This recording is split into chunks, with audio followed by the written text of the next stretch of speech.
This lesson for the Cornet Project class asks the question, if undefined, can total hereditary depravity be a test of orthodoxy? And subtitled, Assigning a Lexical Definition to the Term Depravity. And since this is a language-based apologetic and outreach, we'll be looking at the language, and this is a very brief lesson addressing this very succinct question.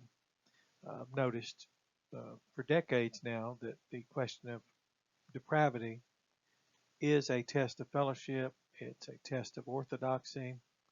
I recently heard a Calvinist who's a Baptist endorse another Baptist who's Southern Baptist but not a Calvinist, and he said he's Orthodox, and he referenced depravity and the gospel being necessary or preached first for someone to be regenerated. I've never heard of anyone deny the gospel as essential to regeneration. I've read articles, but I've never heard anyone preach the gospel and then while doing so pause and say, no, this message of Jesus Christ, his death, his burial, his resurrection, his willingness to fulfill the law, debase himself to the status of a bondslave, uh, and to remain obedient unto death, even the death of the cross. This is not essential material for someone to be born again, but that's not really the point here. It's just this is a serious thing, so that when I was confronted as long ago as 1987, I didn't know where to go except into the argument, the banter, and it always led to total inability. You had to listen to the person talk, then you had to go to the text. So they would prime you first, then we'd go to the text. So now we can go to the text, define the term, and then assign a lexical definition. So Matthew 7:11a and b are both here from our King James Bible.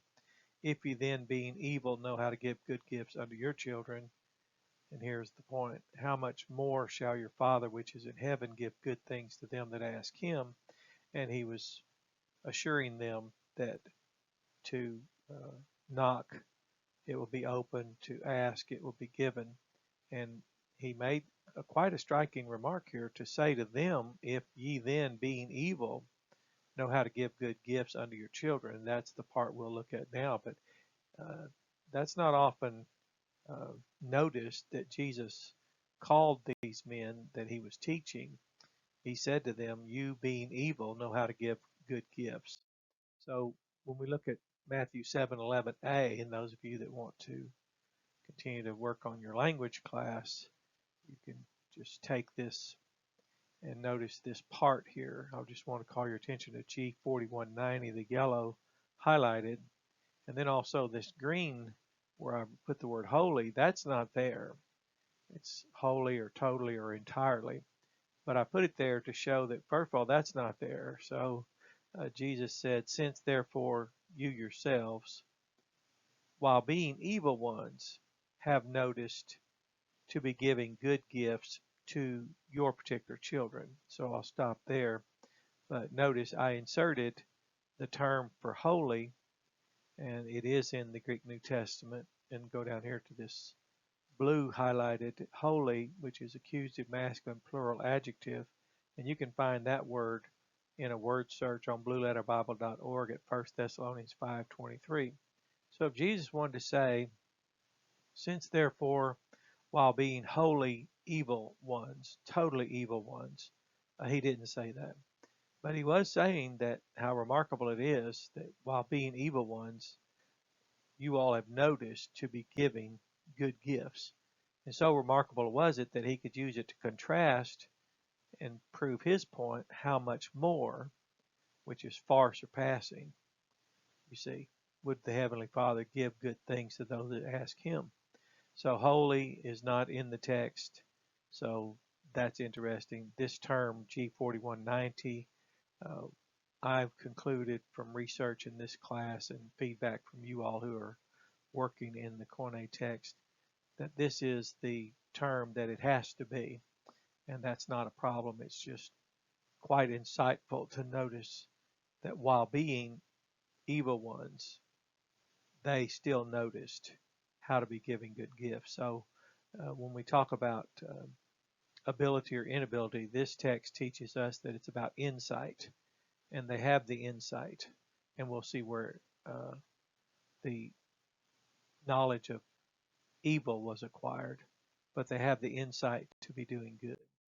So in Genesis 2:9c, the Septuagint, notice G4190, it says, the tree of the consequence to have noticed and to continue to notice a knowable thing, and it's of good and of evil. And I put the number G4190 beside poneru, which is the genitive form.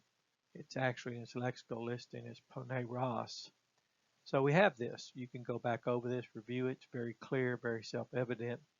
But when we have this term, and you notice when we use a lexical definition, we then have the text where Jesus spoke, and he used this, or this term is what's used to communicate what Jesus taught.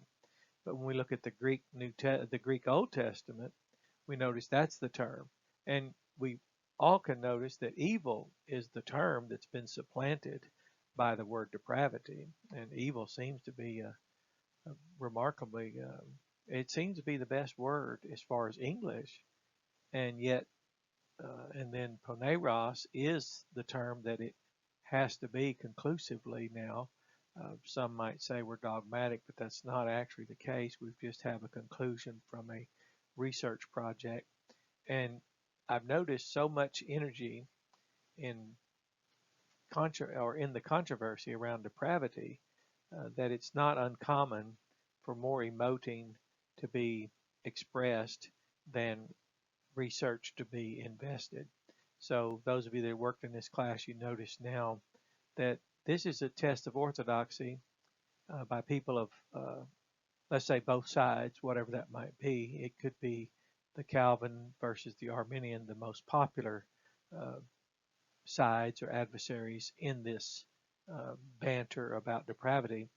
But I've looked and I haven't found anyone, and I'm certain it's out there. I just don't know anyone that's done it like you all in this class.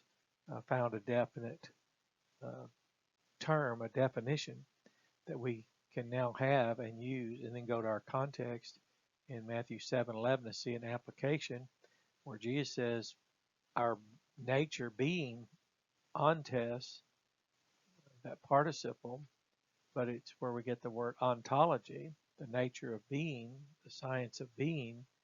So our condition is evil ones, he said, while being evil ones, not totally evil ones, not wholly evil ones, which is a term in the Greek New Testament, an adjective, and you can look that up as we already indicated.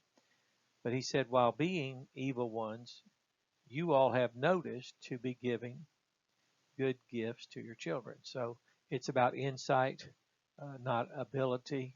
The insight presupposes the ability to be giving good, but the insight is what is there, and that insight and what actually happened in the garden was we now see good conjoin the word and there with evil.